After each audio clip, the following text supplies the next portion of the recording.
guys, I'm just gathering a few things. So, as you saw from the DVR footage, I crashed up in the mountains.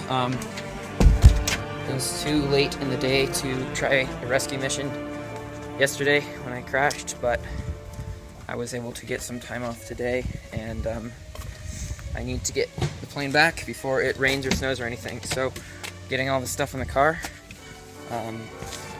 Have supplies that I need to get there, and getting in the car and getting ready to go. So let's get on the road and head out.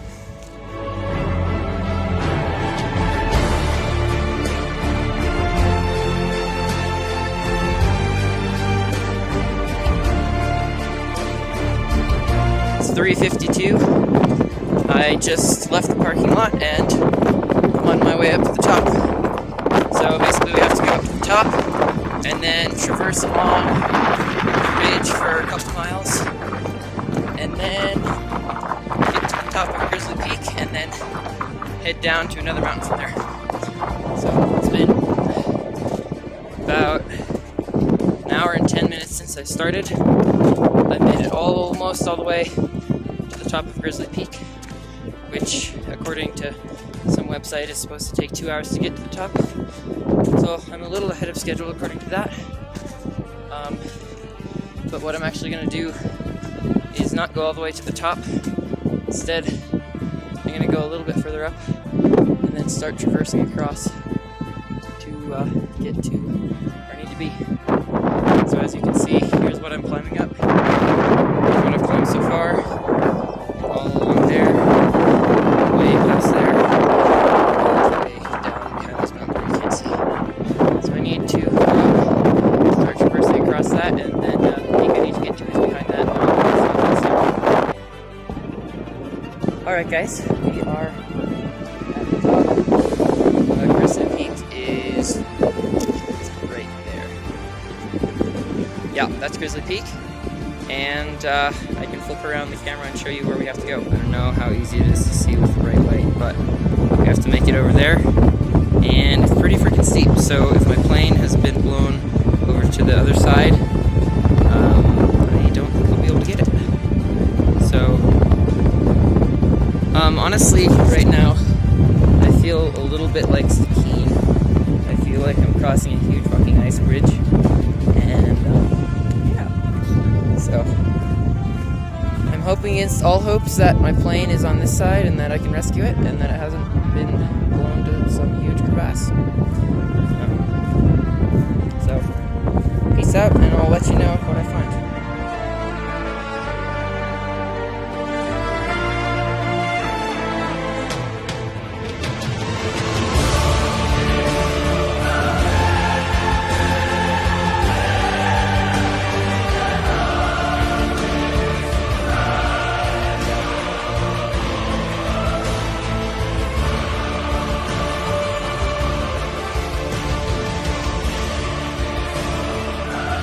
Guys, Carter here, and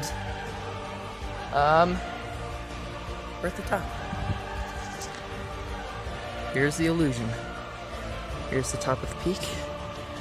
Here's a huge landslide thing down to the lake, and there's Grizzly Peak.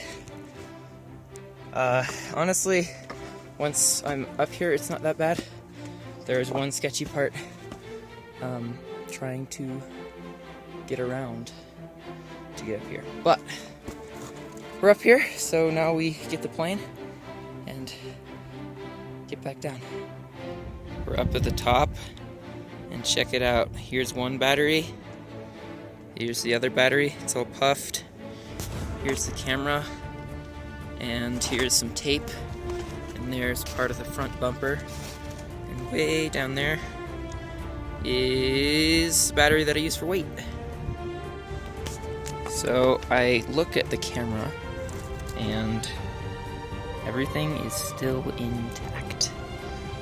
It got smushed up front, so I don't know if it actually works or not, but the SD card is still in there and the battery is still in there.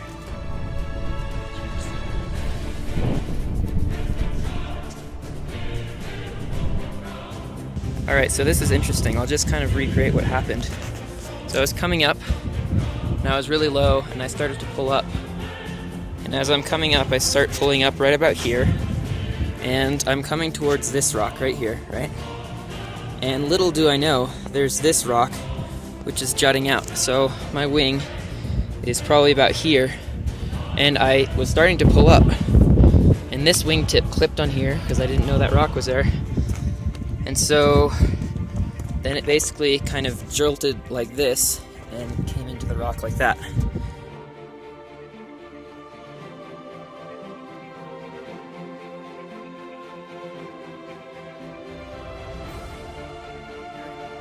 All the batteries and stuff flew from there where it crashed down to right here, around this area, and the plane proceeded to explode down to there.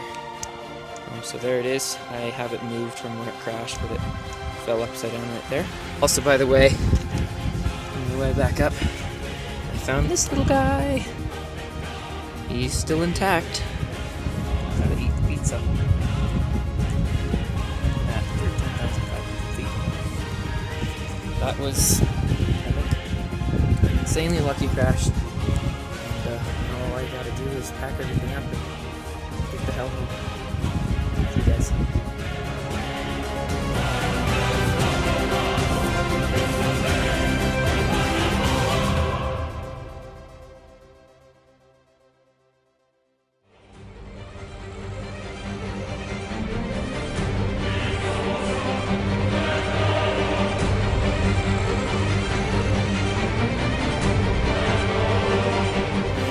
So,